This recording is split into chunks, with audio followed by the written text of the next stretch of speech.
ನಾನು ರಾಜಕಾರಣಕ್ಕೆ ಬಂದ್ಮೇಲೆ ಆ, ಮಂತ್ರಿ ಆದ್ಮೇಲೆ ಸಿನಿಮಾಗಳು ನೋಡೋದು ಬಿಟ್ಟೆ. ಕೊನೇ ಸಿನಿಮಾ ನೋಡಿದ್ದು ಜಯಂತಿ ಅವರದ್ದು ಎಡಕಲ್ಲು ಗುಡ್ಡದ ಮೇಲೆ ಸಿನಿಮಾ ನೋಡಿದ್ದು. ಅಲ್ಲಿ ಮಾಡಿರ್ತಕ್ಕಂಥ ನಟನೆ ಇದೆಯಲ್ಲ, ಜಯಂತಿಯವರಿಗೆ ಜಯಂತಿಯವರೇ ಸಾಟಿ, ಬೇರೆ ಯಾರು ಕೂಡ ಆ ಥರ ನಟನೆ ಮಾಡಕ್ಕೆ ಸಾಧ್ಯ. ಕೆ ಸದಾಶಿವ ಶೆಣೈಯವರು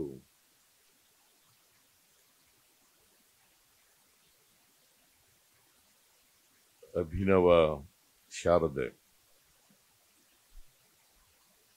ಶ್ರೀಮತಿ ಜಯಂತಿಯವರ ಬಗ್ಗೆ ಒಂದು ಪುಸ್ತಕವನ್ನ ರಚನೆ ಮಾಡಿದ್ದಾರೆ. ಅದಕ್ಕೆ ಬಹಳ ಸೂಕ್ತವಾದಂತ ಹೆಡಿಂಗ್ ಅನ್ನ ಕೊಟ್ಟಿದ್ದಾರೆ. ಲವ್ಲಿ ಬಟ್ ಲೋನ್ಲಿ ಅಂತಕ್ಕಂಥದ್ದು ಪುಸ್ತಕದ ಹೆಸರು. ಅವರಿಗೆ ಬಹಳ ಅನ್ವಯ ಆಗ್ತಕ್ಕಂಥ ಹೆಸರನ್ನೇ ಇಟ್ಟಿದ್ದಾರೆ. 100ಕ್ಕೆ 100 ಅನ್ವಯ ಆಗ್ತಕ್ಕಂಥ.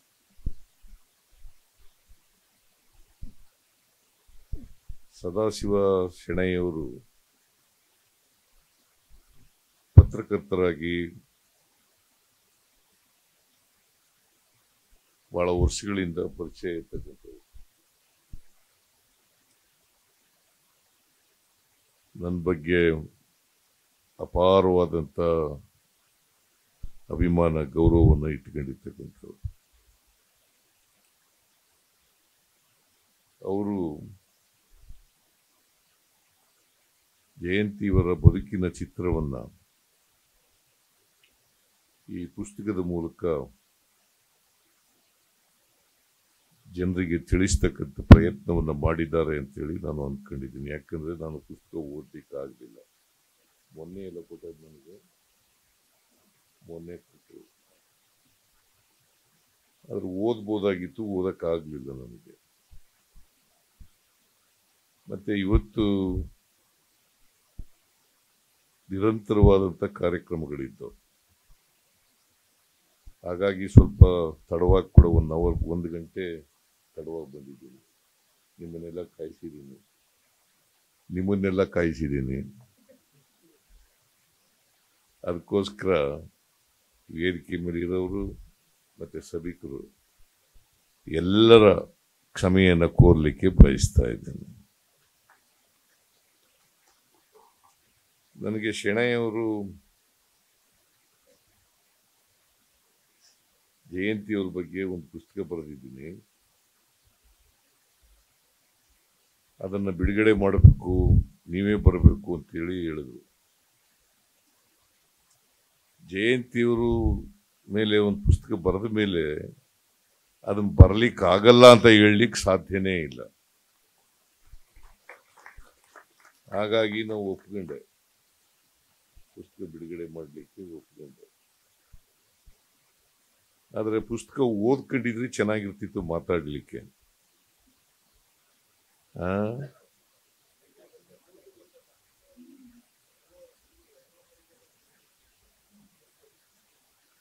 ಈ ಸುಂದರರಾಜು ನಮ್ಮ ಮೈಸೂರವನು,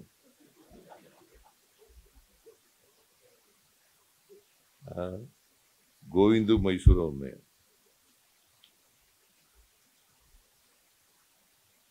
ಜಯಂತಿಯವರು ನನಗೆ ಬಹಳ ಆತ್ಮೀಯರು, ಬಹಳ ವರ್ಷಗಳ ಕಾಲ ಒಡನಾಟ ಇದೆ. ಜೊತೆಗೆ ಒಂದೇ ಪಕ್ಷದಲ್ಲಿದ್ದೋ ನಾವು. ಜನತಾದಳ ಎಸ್ನಲ್ಲಿ ಅವರು ಇದ್ರು, ಜನತಾದಳದಲ್ಲಿ ಇದ್ರು. ಅವರನ್ನ ಒಂದ್ಸಾರಿ ಚಿಕ್ಕಬಳ್ಳಾಪುರದಿಂದ ಲೋಕಸಭೆಗೂ ಕೂಡ ಸ್ಪರ್ಧೆ ಮಾಡಿಸಿದ್ರು. ಸುಮಾರು ವೋಟ್ಗಳನ್ನ ತಗೊಂಡಿದ್ರು. ನನ್ನನ್ನು ಯಾವಾಗಲೂ ಕೂಡ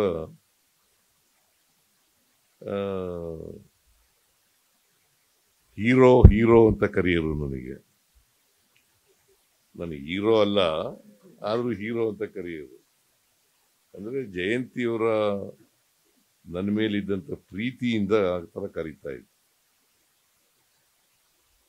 ಅನೇಕ ಕಡೆಗಳಲ್ಲಿ ಒಟ್ಟಿಗೆ ಪ್ರಚಾರ ಮಾಡಿದ್ದೀವಿ ಚುನಾವಣೆಯಲ್ಲಿ.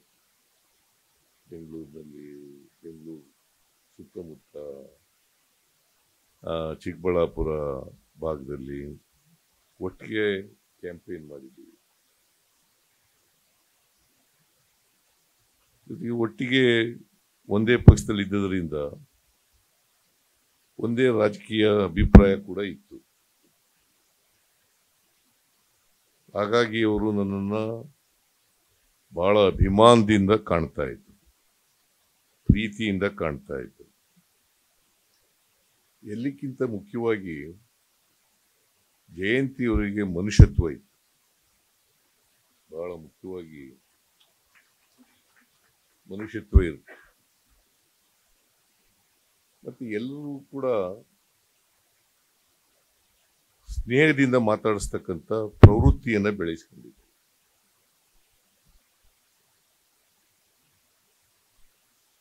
ಸ್ನೇಹಮಯಿ ಜೀವನವನ್ನ ಇಡೀ ಜೀವನದ ಉದ್ದಕ್ಕೂ ಮಾಡಿದ್ರು. ಅವ್ರು ಎಷ್ಟೇ ನೋವುಗಳಿದ್ರೂ ಕೂಡ ಅದನ್ನೆಲ್ಲ ತೋರ್ಪಡಿಸ್ಕೊಳ್ತಕ್ಕಂಥ ಕೆಲಸವನ್ನು ಮಾಡ್ತಾ ಇರಲಿಲ್ಲ. ಆದರೆ ಒಂದು ಮಾತ್ರ, ನಾನು ವಿದ್ಯಾರ್ಥಿ ದಶೆನಲ್ಲಿದ್ದಾಗ, ಲಾಯರ್ ಆಗಿದ್ದಾಗ ಎಲ್ಲ ಕನ್ನಡ ಸಿನಿಮಾಗಳು ನೋಡ್ತಾ ಇದ್ದೆ. ಜಯಂತಿಯವರ ಸಿನಿಮಾಗಳಂತೂ ತಪ್ಪದೇ ನೋಡ್ತಾ ಇದ್ದೆ. ಒಬ್ಬ ಅದ್ಭುತ ಕಲಾವಿದೆ, ಅದ್ರ ಬಗ್ಗೆ ಎರಡನೇ ಮಾತಿಲ್ಲ.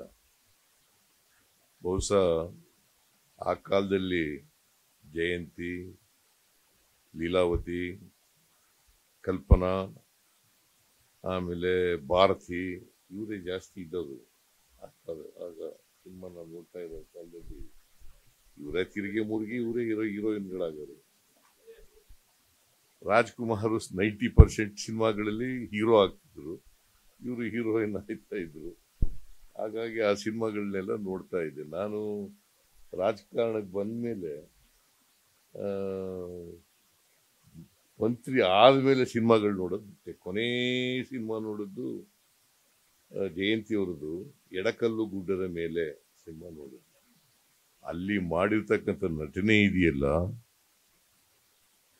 ಜಯಂತಿಯವರಿಗೆ ಜಯಂತಿಯವರೇ ಸಾಟಿ, ಬೇರೆ ಯಾರು ಕೂಡ ಆ ಥರ ನಟನೆ ಮಾಡಕ್ಕೆ. ಇವೆಲ್ಲ ಡೈರೆಕ್ಟರ್ಗಳಾಗಿದ್ದೀವಿ, ಕವಿತನು ಡೈರೆಕ್ಟರ್ ಆಗಿದ್ದಾರೆ. ಇವರು ಹೇಳ್ಬೇಕು, ಬಹುಶಃ ಅಂಥ ಅದ್ಭುತವಾದಂಥ ನಟಿ ಇನ್ನೊಬ್ರು ಅವರನ್ನ ರಿಪ್ಲೇಸ್ ಮಾಡಲಿಕ್ಕೆ ಸಾಧ್ಯ ಇಲ್ಲ. ಅವ್ರಿಗೆ ಅವರೇ ಸಾಟಿ ಅಂತಕ್ಕಂಥದನ್ನ ತಿಳಿಸ್ಲಿಕ್ಕೆ ಬಯಸ್ತಾರೆ.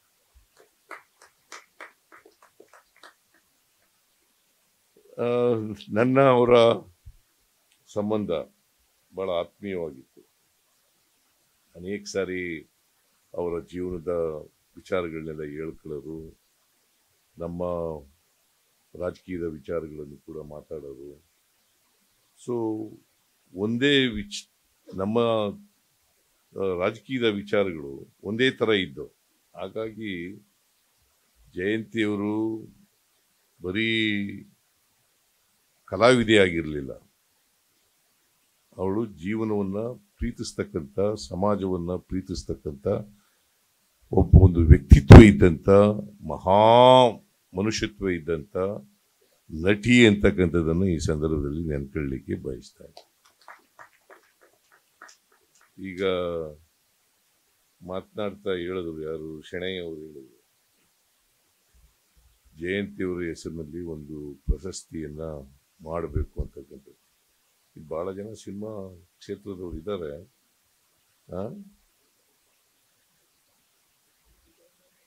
ಎಲ್ಲ ಇಡೀ ಚಿತ್ರರಂಗನೇ ಇದೆ.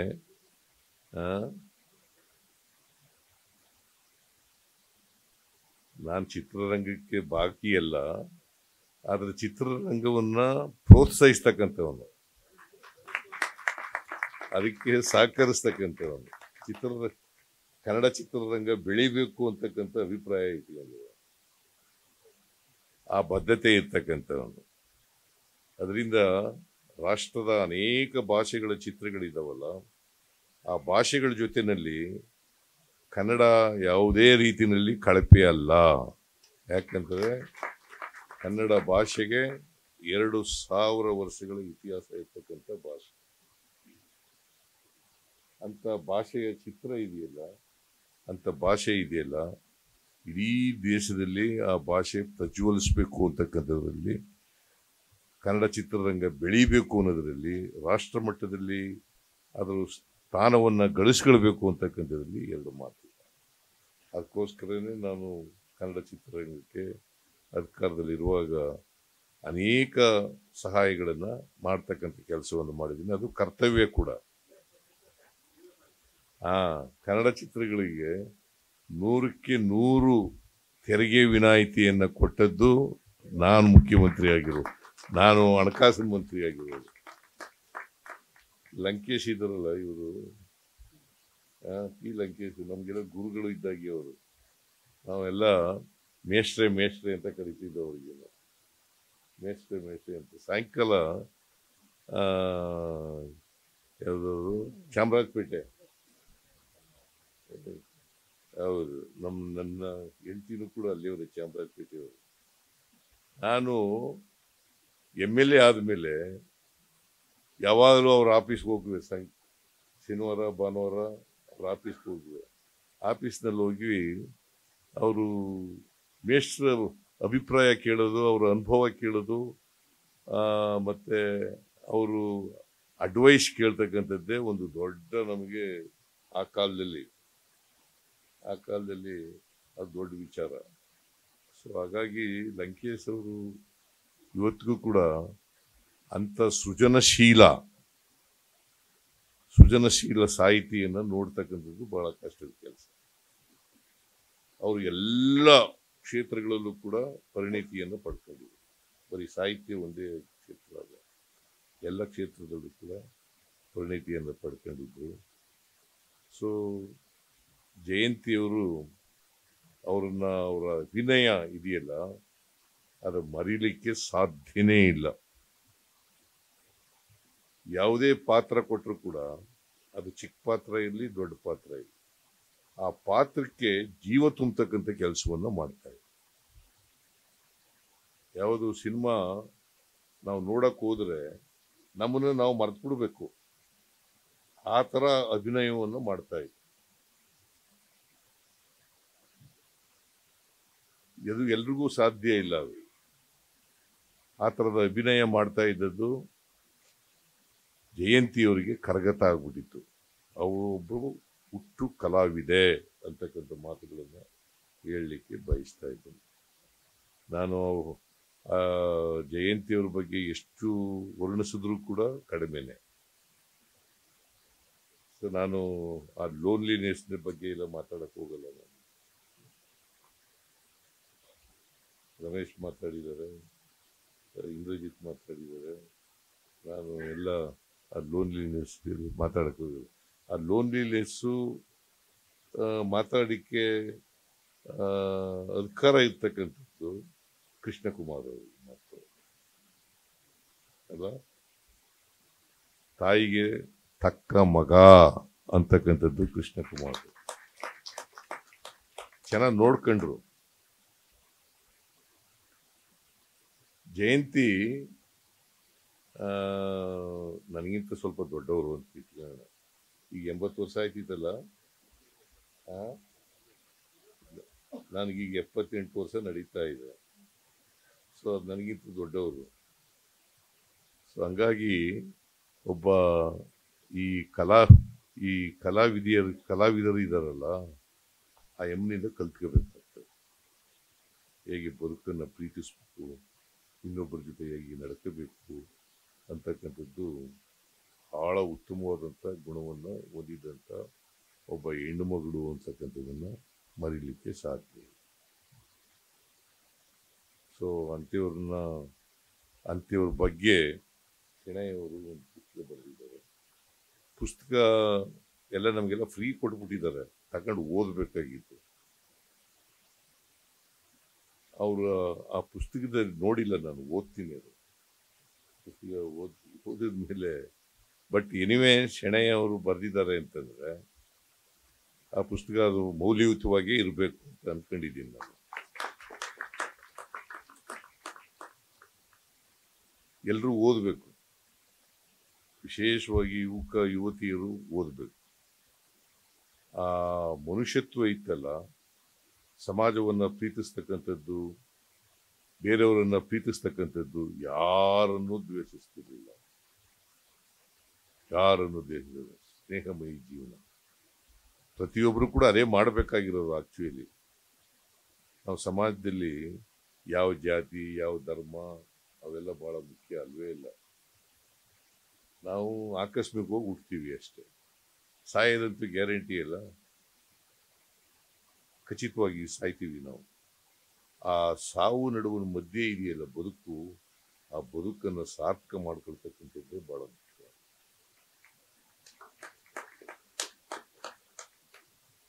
ಜಯಂತಿಯವರು ಅವರ ಬದುಕನ್ನು ಸಾರ್ಥಕ ಮಾಡ್ತಾರೆ. ಯಾವ್ಯಾವ ಕ್ಷೇತ್ರದಲ್ಲಿ ಕೆಲಸ ಮಾಡಿದ್ದಾರೆ ಅನ್ನೋದು ಮುಖ್ಯ ಅಲ್ಲ, ಮನುಷ್ಯನಾಗಿ ಬದುಕೋದು ಬಹಳ ಮುಖ್ಯ. ಇನ್ನೊಬ್ಬರನ್ನ ಪ್ರೀತಿಸೋದು ಮತ್ತು ದ್ವೇಷದೇ ಇರ್ತಕ್ಕಂಥದ್ದು, ಇದು ಬಹಳ ಮುಖ್ಯ. ಅದಕ್ಕೆ ಕುವೆಂಪು ಅವರು ಏನು ಹೇಳ್ತಾರೆ ಅಂತಂದ್ರೆ, ಹುಟ್ಟುವಾಗ ಎಲ್ಲ ಮಕ್ಕಳುಗಳು ಕೂಡ ವಿಶ್ವಮಾನವರಾಗಿ ಹುಟ್ಟುತ್ತವೆ, ಬೆಳೀತಾ ಬೆಳೀತಾ ಅಂತ್ಯಮಾನವ.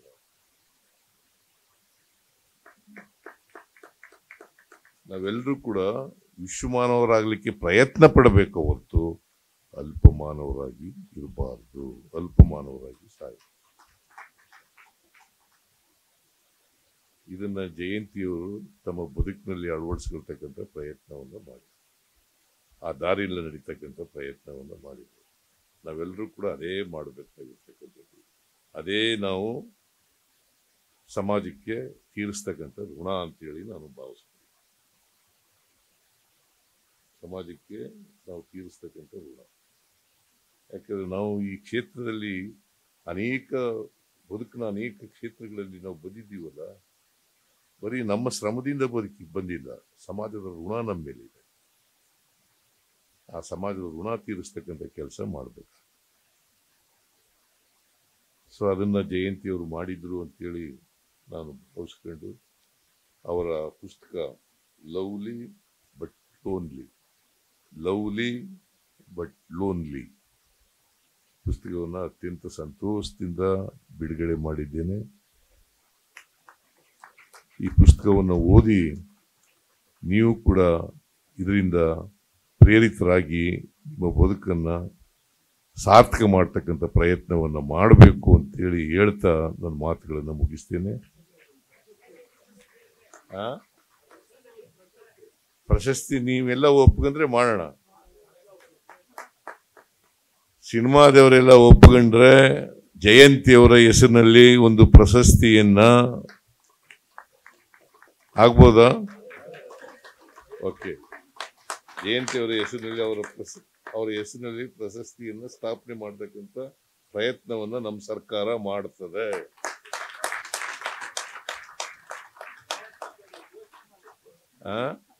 ಇದೇ ಘೋಷಣೆ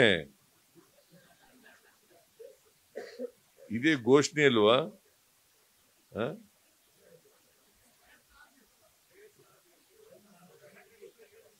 ಪ್ರಯತ್ನ ಈಗ ಯಾವಾಗಲೂ ಇನ್ನೂ ಮಾಡಿದ್ದೀವಲ್ಲ, ಅದನ್ನ ಪ್ರಯತ್ನ ಮಾಡ್ತೀವಿ ಅಂತ ಹೇಳ್ಬೇಕು, ಆದ್ಮೇಲೆ ಆಗಿದೆ ಅಂತ ಹೇಳ್ಬೇಕು. ಅದರಿಂದ ನಿಮ್ಮೆಲ್ರಿಗೂ ಧನ್ಯವಾದಗಳನ್ನು ಹೇಳಿ ನನ್ನ ಮಾತುಗಳನ್ನು ಮುಗಿಸ್ತೇನೆ. ಜಯಂತಿಯವರ ಆತ್ಮಕ್ಕೆ ಚಿರಶಾಂತಿ ದೊರಕಲಿ ಅಂತೇಳಿ ಪ್ರಾರ್ಥನೆ ಮಾಡಿ, ಅವರ ಮಗ ಕೃಷ್ಣಕುಮಾರ್ ಅವರಿಗೆ ಅವರ ಜಯಂತಿಯವರ ರೀತಿಯಲ್ಲಿ ಬದುಕನ್ನು ಮಾಡತಕ್ಕಂಥ ಶಕ್ತಿ ಬರಲಿ ಅಂತೇಳಿ ಹಾರೈಸಿ ನನ್ನ ಮಾತುಗಳನ್ನು ಮುಗಿಸ್ತೇನೆ. ಜೈ ಹಿಂದ್, ಜೈ ಕರ್ನಾಟಕ.